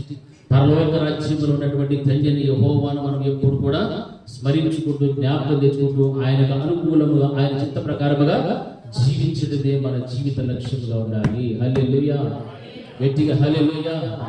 వాటి వాగ్దాన భూమిలోనికి అక్కడి నుండి తీసుకొస్తే మాకు గడ్డి ఉంది, మేకలు ఉన్నాయి, మందులు ఉన్నాయి, మాకు ఇక్కడే పెట్టు, మాకు ఆ భూమి వద్దు అంటారు. చూడండి ఎంత అజ్ఞానము, ఎంత అవిధేయత. నా ఏలిన వాడాని వారు మొరపెడుతున్నారు, మాట్లాడుతున్నారు, కానీ ఒక్కనాడైనా ఘోషించి వారు విధేయతగా జీవించారా? లేదు. ఎప్పుడు కూడా సరుగుతూ వరుగుతూ ఆహారం లేదు, నీళ్ళు లేవు, ఉల్లిపాయలు, మాంసం లేదు, అది లేదు, ఇది లేదు, సమాధులు లేవు, చచ్చి ఏదేమో చేసినారు. అన్ని కార్యాలు వారు ఎన్ని అడిగినా వాటన్నిటిని కూడా దేవుడు వారికి ఏం చేస్తూ వచ్చాడు? సమకూరుస్తూనే వచ్చాడు. ఆకాశాన్ని తెచ్చాడు, పూడేలను కురిపించాడు, మన్నాను కురిపించాడు, ఎర్ర సముద్రమును పాయలుగా చేశాడు, శత్రువుల నుండి విడిపించాడు, తెగుళ్లను పుట్టించాడు. ఇన్ని కార్యాలు చేసేటువంటి దేవుడు కలిగి ఉన్నటువంటి ప్రణాళికను మాత్రం ఇశ్రాయేలు ప్రజలు ఏం చేస్తున్నారు? మర్చిపోతూ ఉన్నారు. ఈ రోజున నీ జీవితంలో కూడా అదే దేవుడు చేశాడు. నీ మునుపటి దినాలలో నీ యొక్క వ్యక్తిగత జీవితంలో, కుటుంబపరంగా, వ్యక్తిగతంగా నీవు ఏ స్థితిలో ఉంటువో ఆ స్థితిలో అన్నింటిలో కూడా దేవుడు నిన్ను బయటకు తీసుకుని వచ్చి ఇటువంటి ఔన్నతమైన స్థితిని ఇస్తే ఒక రోజున పరలోకానికి నడిపించాలని దేవుడు తన వాక్యం ద్వారా నిన్ను మాట్లాడుతూ హెచ్చరిస్తూ గద్దిస్తూ నిన్ను సరిచేస్తూ ఉంటే మాకు అవసరం లేదు, నీ గద్దింపులు అవసరం లేదు, నీ హెచ్చరికలు మాకు అవసరం లేదు అని ఒకరిని ఒకరు తడుమలాడుకుంటూ వాక్యములకు భిన్నమైన జీవితమును జీవిస్తూ పరలోక రాజ్యాన్ని పోగొట్టుకుంటున్నారు తప్ప ఇక్కడ ఉన్నటువంటి శరీరములకు కలిగినటువంటి బాధలు, రుగ్మతలు, ఇబ్బందులు వాటి వైపే తమ దృష్టి పెట్టుకుంటున్నారు. కానీ దేవుని యొక్క ప్రణాళికను మాత్రం ఏమాత్రం లెక్క చేయనటువంటి పరిస్థితి. హల్లెలూయా, హల్లెలూయా. ఎందుకంటే మంచి మనస్సాక్షి లేదు. హల్లెలూయా.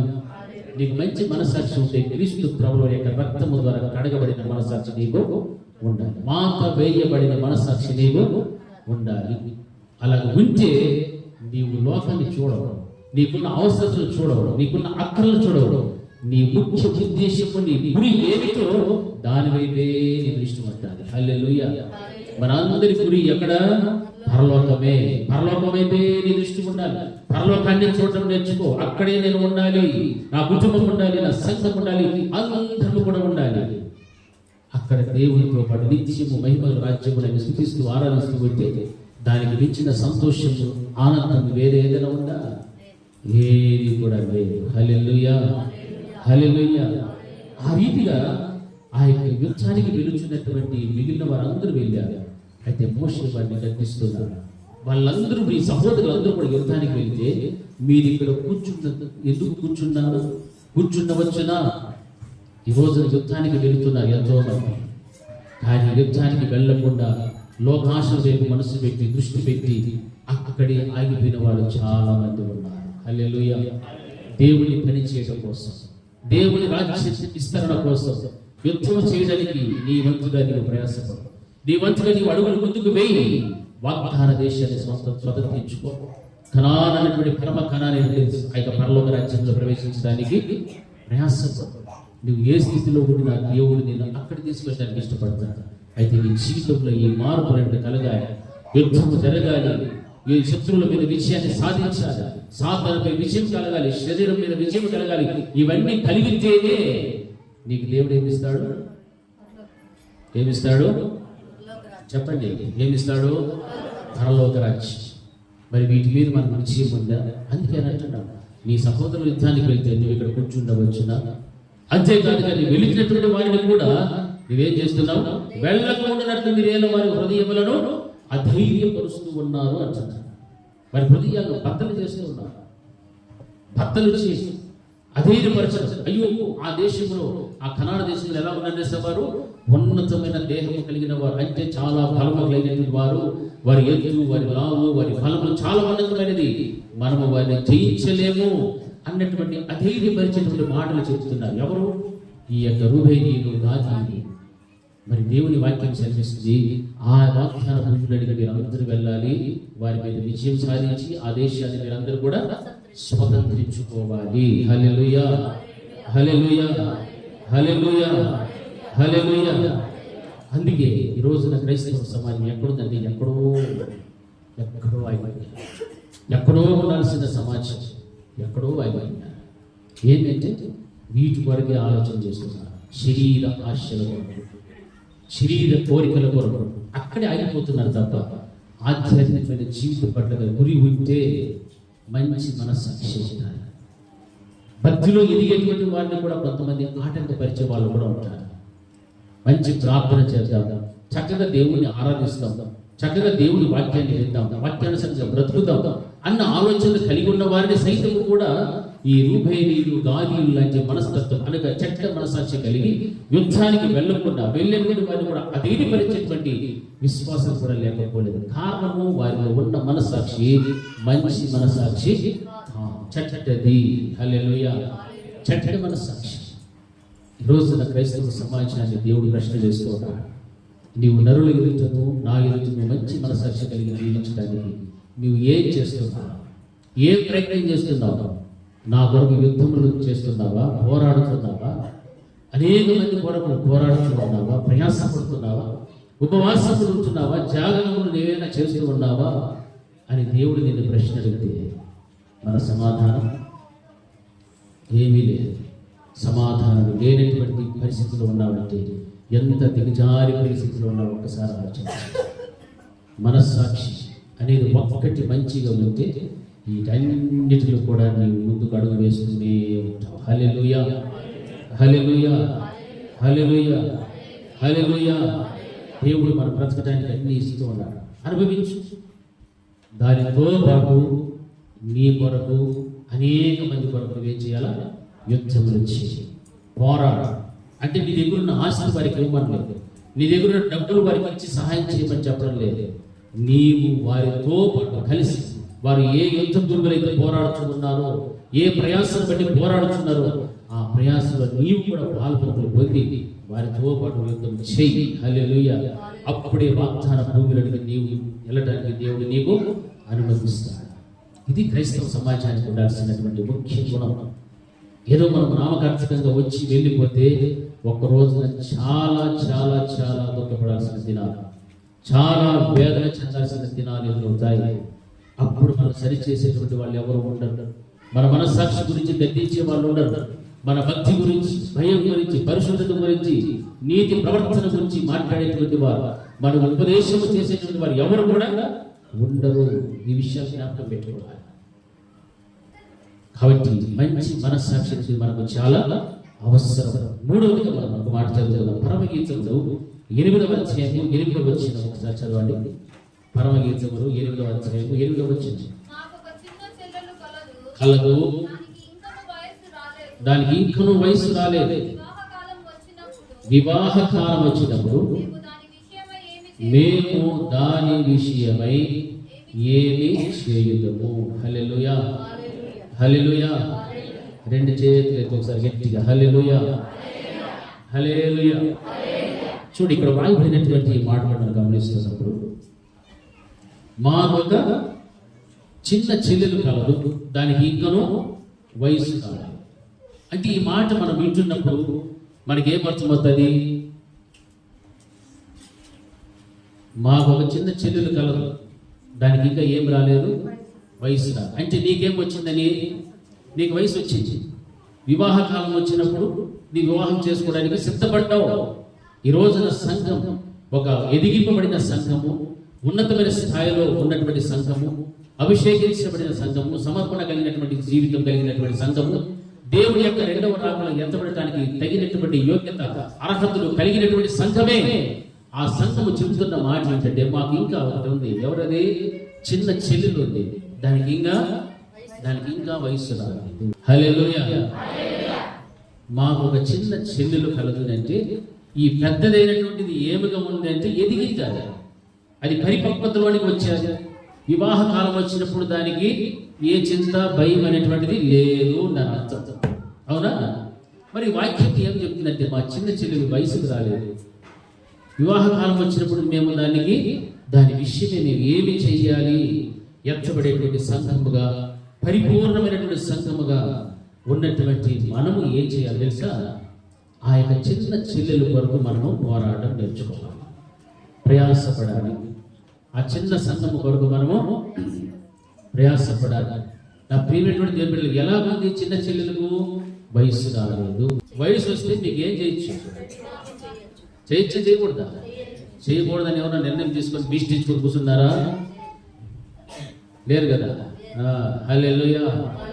వయసు వచ్చిన వెంటనే ఏం చేసుకుంటారు? మీరు చేసుకోకపోయినా మీ అమ్మ నాన్నను చూసి చేసేస్తారు, అంతే. అంటే నీకంటూ ఒక యోగ్యత, ఒక అర్హత అనేటువంటిది వచ్చేది దాని అర్థం. అయితే ఇక్కడ వాక్యం ఏం చదివిస్తుంటే, మా ఒక చిన్న చెల్లెలు కలరు అంటే, ఆ చెబుతున్నటువంటి ఆ అక్క అయినటువంటి దాన్ని, స్త్రీ దేనికి సాదృశ్యము? సంఘానికి సాదృశ్యం. దేవుని యొక్క రాకడను ఎత్తబడటానికి అన్ని విషయాల్లో కూడా బలభరితమైన పరిపక్వతలోనికి వచ్చిన ఆ యొక్క దేవుని యొక్క రాకడను ఎత్తబడటానికి కావాల్సిన యోగ్యతలు, అర్హతలు అన్ని సంపాదించుకున్నటువంటి సంఘం మాట్లాడుతున్న మాట, నేనైతే సిద్ధంగా ఉన్నాను, రానైనటువంటి వరుడైన క్రీస్తుతో పాటు వధువు వలె నేను సిద్ధపడి ఉన్నాను. అయితే నాకు ఒక చెల్లెలు ఉంది, దానికి ఇంకా వయసు రాలి. అంటే దాని కొరకు ఏమవుతుంది? సంఘము చింతపడుతూ ఉంది. హల్లెలూయా. చింతిస్తూ ఉంది. నాకు చిన్న చెల్లెలు ఉంది, అది కూడా ఎక్కడికి రావాలి? నాతో పాటు పరలోకానికి వచ్చేది. వరుడైన క్రీస్తు ప్రభువు వస్తున్నప్పుడు ఆ యొక్క వధువు సంఘం వలె అది కూడా మార్చబడాలి. హల్లెలూయా. అది కూడా ఎంతపడాలి? నాకు చిన్న చెల్లి అది, కానీ దానికి ఇంకా వయసు రాదు. వివాహ కాలం వస్తే దాని విషయంలో మేమేం చేయాలి? వివాహ కాలంలోనైతే వరుడైనటువంటి క్రీస్తు తన సంఘము కొరకు వచ్చినటువంటి ఆ దినాలే, ఆ వచ్చేటువంటి ఆ దినాలే వివాహ కాలం. ఆ దినాలు అనేటువంటి వచ్చినప్పుడు ఇది ఇంకా వయసుకి రాలేదనంటే దీని గురించిన చింత దేనికి ఉంది? అక్కకుంది. హల్లెలూయా. అంటే ఎదిగిన సంఘానికి ఉంది. హల్లెలూయా. ఆ ఎదిగిన సంఘం మనకు తెలుసు. ఎన్నో సంఘాలలో ఈ రోజున సరైన ఉపదేశము లేదు, పరిశుద్ధాత్మ అభిషేకము లేదు, సమర్పణ లేదు, ఉపవాసములు లేవు, జాగరణలు లేవు, ఏమీ లేవు, వారికి ఏమీ తెలియదు. అయితే అటువంటి వారిని మనం ఎప్పుడు కూడా తృణీకరించకూడదు, అసహించుకోకూడదు. ఎందుకంటే వారు ఎవరు వాళ్ళు? మన చెల్లెలు. హల్లెలూయా, హల్లెలూయా. చేతులు పోయినాయి అందరికీ. హల్లెలూయా.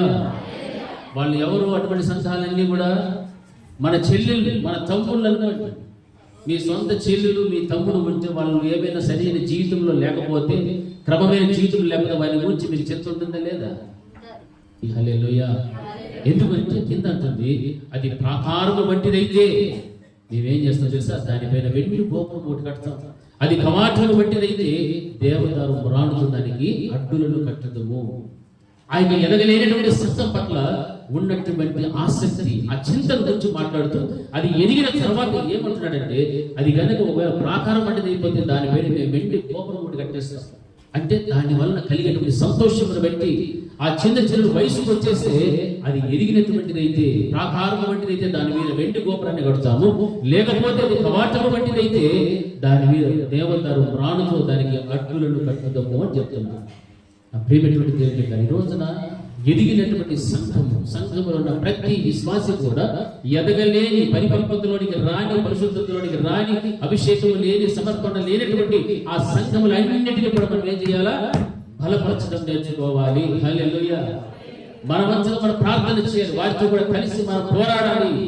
ఇది ఎవరి పోరాటం? ఇది దేవుని పోరాటం. దేవుని యొక్క రాజ్యము కొరకు నిష్ప్రయోజనముగా, అసప్రయోజనము చూసుకోకుండా వారిని కూడా మనం ఏం చేయాలంటే మనమున్న స్థితిలోనికి తీసుకొని చేయాలి. హల్లెలూయా, హల్లెలూయా, హల్లెలూయా.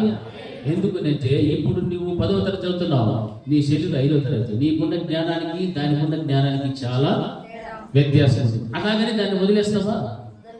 వదులుతావా? వదలవు. అది కూడా నీ స్థాయికి వస్తుంది. నువ్వు ఎదిగే కొద్దీ నీ వెనకనే అది కూడా రావాలి. అది రావాలి అంటే దానికోసం తల్లిదండ్రులుగా కానీ, సహోదరిగా కానీ నువ్వు ఎంత ప్రయాసపడతావో, ఎంత నీ సమయాన్ని ఇస్తావో, ఎంత కష్టపడతావో, నువ్వు ఏం చేస్తావో. ఎందుకు? అది కూడా ఎదగాలి. హల్లెలూయా. అది కూడా బలము సంపాదించుకోవాలి. అది కూడా వయసుకు వస్తే, అప్పుడు వివాహ కాలం వచ్చినప్పుడు అది ప్రాకారము వంటిదైతే దాని మీద వెండి గోపురము, అది కవాటము వంటిదైతే దేవదారుతో దానికి ఏం చేస్తామంటున్నాడు? దేవదారు ప్రాణుతో దానికి అడ్డులను కట్టుదుము అంటున్నాడు. హల్లెలూయా, హల్లెలూయా. ఈ విధమైనటువంటి జీవితం నీవు జీవిస్తే నీకేమున్నట్లు? మంచి మనసాక్షి ఉన్నట్టు. హల్లెలూయా, మంచి మనసాక్షి. అదే వాళ్ళ సంఘంలో వాక్యం చెప్పేది రాదు, వాళ్ళ సంఘంలో ప్రార్థన లేదు, వాళ్ళ సంఘంలో అభిషేకం లేదు, పరిశుద్ధాత్మ లేదు, వాళ్ళకి ఏమీ తెలియదు, ఉపదేశం లేదు, ఏమీ లేదు అని మనము వారిని తృణీకరించుకోకూడదు, అసహించుకోకూడదు. వారు ఎంత మాత్రము నీచముగా ఏంటి చెప్పాలి? చూడనే. వారు కూడా ఒకవేళ మనం ఎదిగించే వారిని కూడా ఈ స్థాయిలోనికి తీసుకురావడానికి ప్రయాసపడు, వారితో కలిసి పోరాడు, యుద్ధము చేయి. అది దేవుడు నీకు నేర్పించేది. ఎందుకంటే నీవు మంచి మనస్సాక్షి, క్రీస్తు ప్రభుల వారి రక్తముతో నీవు కడగబడి ఉంటే ఆ మనస్సాక్షి నీకు వస్తుంది. వాత వేయబడినటువంటి మనస్సాక్షి నీకుంటే అటువంటి ఎదగలేనటువంటి సహోదరుల కొరకు, ఎదగలేని సంఘముల కొరకు నీవేం చేస్తావు? నీవు కూడా నీ వంతు ప్రయాసపడతావు. హల్లెలూయా. అది నీ మనస్సాక్షి, అది మంచి మనస్సాక్షి. అది దేవుడి ఎదుటను ప్రజలందరి ఎదుట కూడా కనిపించేటువంటిది. హల్లెలూయా. ఎవరైనా నూతనంగా క్రైస్తవ్యంలోకి వస్తున్నప్పుడు వారికి ఏమీ తెలియదు కదా, వారిని మనం ఏం చేయాలా? ప్రేమించాలి, ప్రోత్సహించాలి, దేవుడి గురించి మంచిగా మాట్లాడాలి, నీ జీవితం గురించి సాక్ష్యం చెప్పుకో, ప్రోత్సహించు, వారి కోసం పోరాడు. వారు ఏ స్థితిలో ఉన్నారో ఆ స్థితిలో నుంచి వారిని పైకి లేవనెత్తు. నీవు ఏ విధంగా ఈ స్థితిలోనికి వచ్చావు వారికి చెప్పు.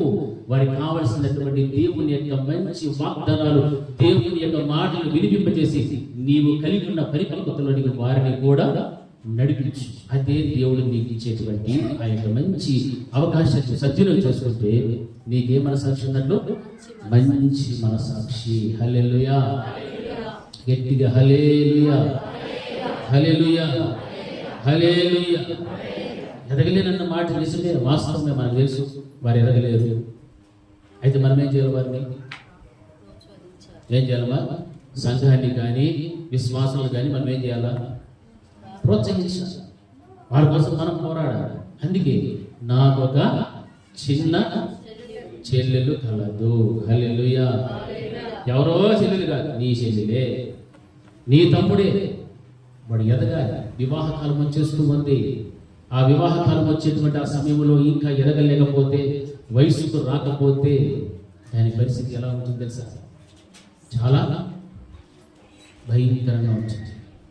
అందుకే నాకు ఒక చిన్న చెల్లెలు కలదు, దానికి ఇంకానూ వయసు రాలేదు. వివాహ కాలం వచ్చినప్పుడు దాని విషయమై మేము ఏం చేయాలి దేవుడు చెప్పాడు కదా. ఇప్పుడు మనకంటే తక్కువ స్థాయిలో ఉన్నటువంటి సంఘమునైనా విశ్వాసినైనా నూతనంగా వచ్చేటువంటి వారినైనా మనం ప్రోత్సహించి వారి కొరకు మనము కూడా వారితో కలిసి పోరాడాలి. వారికి కావలసినవన్నీ దేవుని యొక్క ఆధ్యాత్మికమైన ఎదుగుదలను గురించి వారిని బోధిస్తూ వారిని కూడా మనతో సమముగా చేసుకోవాలి. హల్లెలూయా, హల్లెలూయా.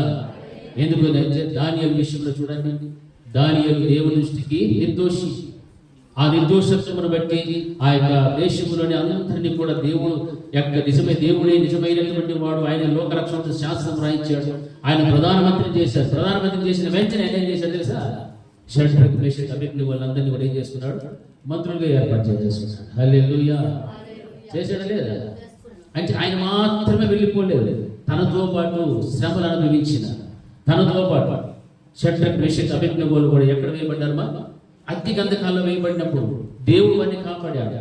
దానియేలు సింహముల గుహలో వేయబడినప్పుడు దానియేలు దేవుడు కాపాడాడు. ఇవంతప్పుడు రాజు చూస్తూ ఉన్నాడు. రాజు చూస్తూ వీరి దేవుడే నిజమైన దేవుడని దానియేలు ఉన్నతమైన స్థితికి ఇస్తే, ఆ స్థితిని బట్టి దానియేలు షడ్రక్ మేషక్ అబేద్నెగోలను మర్చిపోలా. వాళ్ళని వెంటనే ఆ స్థానంలో ఏంగా పెట్టుకున్నాడు? మంత్రులుగా చేసుకున్నాడు. హల్లెలూయా, హల్లెలూయా. నీకు ఎన్నో తలాంతులు ఉన్నాయి. ఆ తలాంతులన్నింటిని బట్టి నువ్వు ఒకడే చేసుకోవడం కాదు. ఆ తలాంతులందరి కోసం ఏం చేయాలా? ఉపయోగించు. బలహీనంగా ఉన్నటువంటి వారి కోసం ఉపయోగించు, బలపరచు. ఇదే మనం చేసేటువంటి పోరాటం. అదే దేవుని రాజ్యం కొరకు, దేవుని కొరకు మనం పడేటువంటి ప్రయాసం మనం జ్ఞాపకం పెట్టుకోవాలి. ఆ తర్వాత ఎస్తేరు గ్రంథంలో కూడా ఎవరు ఉన్నారు? అక్కడ హామాను ఉన్నాడు. హామాను చనిపోయిన తర్వాత అతను ఉన్నటువంటి స్థానాన్ని ఎవరికి ఇచ్చాడు? మొర్దెకైకి ఇచ్చేసాడు. ఎవరు? అహష్వేరోషు. హల్లెలూయా. ఈ హామాను అయితే హాని చేసిన వాడు. అయితే దేవుడు అతన్ని హాని నుండి తప్పించి ప్రాణం కాపాడి తన ఉంగరమును తన కిరీటమును తీసి మొర్దెకైకి ధరింపజేసి అంత గొప్ప ఉన్నతమైన స్థానాన్ని ఇచ్చాడు. ఆ యొక్క మొర్దెకై అంతఃపురం వెలుపట్టున్నటువంటి వాడు. అయితే పొందుకున్న స్థానాన్ని మనం చూస్తే చాలా ఉన్నతమైన స్థానాన్ని దేవుడు ఇచ్చాడు. హల్లెలూయా. ఎందుకు తెలుసా? మొర్దెకైకి ఏ మనసాక్షి ఉంది? మంచి మనసాక్షి ఉంది. దానియేలుకి ఏ మనసాక్షి ఉంది? మంచి మనసాక్షి ఉంది. షడ్రక్ మేషక్ అబేద్నెగోలకు మంచి మనసాక్షి ఉంది. కాబట్టి అగ్ని గంధకములలో వేయబడిన, సింహముల గుహలో వేయబడిన, తమ కొరకు ఉరి తీయడానికి రాను రెడీ అయినప్పటికీ కూడా, సిద్ధం చేసినప్పటికీ కూడా అన్నిటిలో కూడా తప్పించి దేవుడు వారికి ఉన్నతమైన స్థానాన్ని ఇచ్చాడు. కారణము వారిలో ఉన్నటువంటి మంచి మనసాక్షిని బట్టి. హల్లెలూయా. అంతేగాని సంఘం నిండగా ప్రజలు ఉండి ఆ రోజున 7,000 మంది ఉన్నారు. బయలు ప్రవక్తకు మొక్కకుండా, పూజ చేయకుండా, ముందు పెట్టుకోకుండా ఉన్న 7,000 మంది ఉన్నారు. కానీ ఏలియాలాగా ముందుకు వెళ్ళి దేవుని యొక్క యుద్ధమును జరిగించిన వాడు ఒక్కడు కూడా లేడు. అలాగా సంఘం ఉండిపోకూడదు. సంఘము ప్రవక్తలతో, సంఘ కాపులతో కలిసి పోరాడటం నేర్చుకోవాలి. మంచి మనస్సాక్షి కలిగి ఉండాలి. ఏ విధమైనటువంటి విభేదములు, భిన్నమైన ఆలోచనలు, తలంపులు ఏ ఒక్కటి కూడా విశ్వాసంలో రాకూడదు. వస్తున్నాయి అంటే నీ మనస్సాక్షి మంచిది కాదు.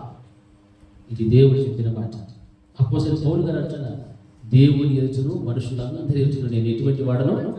మంచి మనస్సాక్షి కలిగిన వాడను. హల్లెలూయా, హల్లెలూయా, హల్లెలూయా, హల్లెలూయా. మనం ఈ రోజున 3 విషయాలు తెలుసుకున్నాం. మొట్టమొదటి ఏముంది? దేవుని కొరకు, దేవుని రాజ్యం కొరకు నిస్వార్థముగా పోరాడుతూ ప్రయాసపడుతున్నటువంటి నీ దైవచర్యలకు నీవేగా ఉండాలా? సహకరించాలి. వారిని మళ్ళా నువ్వు ఏదో వారి భిన్నమైన ఆలోచనలు, వారి కోసం ఏమేమో మాట్లాడడం, ఇవన్నీ ఏమనుకోడు, వారితో పాటు నువ్వు సహకరించాలి అంతే. దేవుడితో అప్పుడే నీకు మంచి మనస్సాక్షి ఉన్నట్టు. ఆ విధంగా వారు చేస్తున్న సేవలో వారి విషయమున నీవు ఉంటూ వారి కోసం నీవేం చేయాలా? పోరాడు, ప్రయాసపడు. రెండవది ఏమంటున్నాడు? సహోదరులు యుద్ధంలో ఉన్నప్పుడు ఆ ఆస్తి వద్దు, ఆ భూమి వద్దు, మాకు ఇక్కడే ఉండాలి అన్నటువంటి లోక ఆశ, లోక అభివృద్ధి కోసం చూడకుండా దేవుని యొక్క ప్రణాళిక చొప్పున వెళ్లాల్సిన వాగ్దాన భూమిలోకి వెళ్ళడానికి, శత్రువుల పైన యుద్ధం చేయడానికి నువ్వు వెళ్ళాలి. హల్లెలూయా, హల్లెలూయా. శత్రువుల మీద విజయం సాధిస్తేనే దేవుని యొక్క చిత్తము నీలో నెరవేర్చబడతా. లేదు నా చిత్తమే కావాలి అంటే ఇక్కడే ఆగిపోతావు, పరలోకానికి వెళ్ళావు. అప్పుడు నీవు వెళ్ళలేదు అంటే చెడ్డ మనసాక్షితో ఆగిపోతావు. యుద్ధంతో పోరాడి వెళితే మంచి మనసాక్షి. హల్లెలూయా. మూడవదిగా ఏమనుకుంటే దేవుని యొక్క సంఘం అన్నటువంటి ఎదిగిన కొత్త సంఘం, ఎదిగినటువంటి సంఘం, దేవుని యొక్క రాజ్యం కొరకు సిద్ధపడిన సంఘం, అభిషేకముతో సమర్పణతో నింపబడినటువంటి సంఘము. అయితే నీకు మంచి మనసాక్షి ఉంటే నీకు ఒక చిన్న చెల్లెలు ఉన్నదన్న విషయం ఎప్పటికీ కూడా మర్చిపో. దానికి ఇంకా వయసు రాలి, దానికి వివాహ కాలం వచ్చినప్పుడు ఏం చేయాలో దానికోసం నీవు ప్రయాస పోరాడు. హల్లెలూయా. పోరాడితే అది ఎదిగినప్పుడు దాని కొరకు నువ్వు ఎంత సంతోషిస్తావు తెలుసా? ఎంతో ఆనందిస్తావు, ఎంతో సంతోషిస్తావు. అంతేకాని నిస్వార్థంగా ప్రయాసపడుతూ సేవ చేసినటువంటి మీ సేవకులకు ఒంటరిగా మాత్రం విడిచిపెట్టకూడదు. హల్లెలూయా. ఏలియా ఎంత గొప్ప సేవ చేసినా ఎవ్వరు కూడా అతనికి తోడుగా లేదు. ఆహాబు కూడా అలాగే చేశారు. యుద్ధమంతా అయిపోయింది, మేఘం వచ్చారు, ఇక భయంకరమైన వర్షం పడుతుంది, నువ్వు వెళ్ళిపో అన్నాడు. అంతే వెంటనే ఏం చేశాడు ఆహాబు రాజు? తన రథం మీకు వెళ్ళిపోయాడు. కానీ ఒరే మన కోసం ఎంత చేసినాడే, బయలు ప్రవక్తలను ఎంతమందిని చంపినాడు, ఇంత నిస్పృహలో ఉన్నాడు, కనీసం రథం ఎక్కించుకొని రానని పిలిచినాడే ఆహాబు. వెళ్ళు. హల్లెలూయా. అర్థమవుతుందమ్మా? ప్రవక్త ఏం చేసినాడు? యుద్ధం చేశాడు, విజయం సాధించినాడు, ప్రార్థన చేశాడు, యెహోవాకు మొరపెట్టాడు, ఆకాశం తెరిచాడు, అగ్ని గురిచాడు. ఎన్ని కార్యాలు చేసినా ప్రవక్తనే విడిచిపెట్టి ఎవరు వెళ్ళిపోయారు? చెప్పినాడంతే, రాత్రులకు లట్ట వెళ్ళిందంతే. కానీ యెహోవా హస్తము ఏలియాను బలపరిచిన కనుక అతని కంటే ముందుగా వెళ్ళి. హల్లెలూయా, హల్లెలూయా. ఎవరు ఒంటరిగా విడిచిపెట్టినా దేవుడు మాత్రం ఒంటరిగా విడిచిపెట్టాడు. ఇది జ్ఞాపకం పెట్టుకోవాలి. కాబట్టి సంఘము, సంఘ కాపరితో కలిసి పోరాటం నేర్చుకోవాలి. మనకు ఒక చిన్న చెల్లెలు ఉంది, దాని విషయమై మనం ఏం చేయాలో చేయాలి. రెండవది, మీ సహోదరులు యుద్ధము చేస్తున్నప్పుడు మనము కూడా వారితో కలిసి యుద్ధం పోరాటం చేసేవారిగా మనం ఉండాలి. హల్లెలూయా, హల్లెలూయా. దేవుడి వాక్యాన్ని దీవించింది కాక అందరూ కళ్ళు మూసుకొని ప్రార్థన చేసుకున్నాం. మహోన్నతుడా, మీ అనిత్యమైన ప్రేమను బట్టి మీకు స్తోత్రములు నాయనా. ఈ వాక్యాన్ని సెలవిచ్చిన రీతిగా ప్రభు నీ కొరకు నిస్వార్థముగా సప్రయోజనము చూడకుండా తండ్రి శరీరమును ప్రేమించే ఈ రాజ్య విస్తరణ కొరకు యుద్ధములు చేస్తున్న దైవజనులతో కలిసి సహకరించి వారితో పోరాడాలన్నటువంటి మంచి మనస్సాక్షి ప్రభావ అందరికీ కూడా మీరు దయచేయమని ప్రార్థిస్తున్నాం. అదే రీతిగా ప్రభా సహోదరులు యుద్ధములకు వెళ్ళినప్పుడు వారితో పాటు కలిసి యుద్ధము చేసేటువంటి వారు కూడా మీరు సహాయం చేయండి. ఎదగలేనటువంటి విశ్వాసులైన సంఘములనైనా కూడా ప్రభా వివాహ కాలము సమీపిస్తున్న కొలది వారిని కూడా ప్రభా బలపరచడానికి, వారితో కలిసి పోరాడటానికి ప్రభా ప్రయాసపడుతున్న మీరు సహాయం చేయమని ప్రార్థిస్తున్నాం. ఇలాంటి గుణాలు ఉంటే మంచి మనస్సాక్షి కలిగిన వారని చెప్తుంది మీ వాక్యం. మీ రక్తము ద్వారా అడుగుబడినటువంటి మనస్సాక్షి కలిగిన వారుగా మమ్మల్ని అందరినీ మార్చారు. వాత వేయబడిన మనస్సాక్షిని ప్రభావం కలిగించారు. అప్పుడే తండ్రి మీ ఎదుటను మనుషుల ఎదుటను పౌలు గారు కేవలం నేను మంచి మనస్సాక్షి కలిగిన వాడు అని చెప్పాడు. ఆ విధంగా తండ్రి తన మనస్సాక్షితో సరితూగగలిగేటువంటి ఆ మంచి మనస్సాక్షిని మేము కూడా కలిగి జీవించగలుగుతాము ఆయన. ఆ కృపను మా అందరికీ కూడా మీరు దయచేసి ప్రార్థించిన ప్రతి బిడ్డ ప్రార్థన మీరు విన్నారు, ఆలోచించారు. కన్నీరు కార్చిన ప్రతి బిడ్డను కూడా మీరు చూస్తూ ఉన్నటువంటి దేవుడు, ప్రతి జీవితంలో కూడా మీ గొప్ప కార్యాలు మీరు జరిగించి మహిమ పొందుకొనమని యేసు నామములో ప్రార్థిస్తున్నాము తండ్రి, ఆమేన్. నా ప్రాణమా యెహోవాను సన్నిధించు, నా అంతరంగమున సమస్తమైన పరిశుద్ధ నామమును సన్నిధించు. నా ప్రాణమా యెహోవాను సన్నిధించు, ఆయన చేసిన ఉపకారములలో దేనిని మరవకు. మన తండ్రి అయిన దేవుని ప్రేమ, ఆయన కుమారుడైన యేసుక్రీస్తు యొక్క కృప, పరిశుద్ధాత్మని యొక్క అన్యోన్య సహవాసం ఇప్పుడు ఎల్లప్పుడూ నిత్యం నిరంతరం సదాకాలం ఆయన కృప సమాధానం మనకు మన కుటుంబములు అన్నిటికీ కూడా తోడేవి నడిపించునుగాక. ఆమేన్. అందరికీ వందనాలు.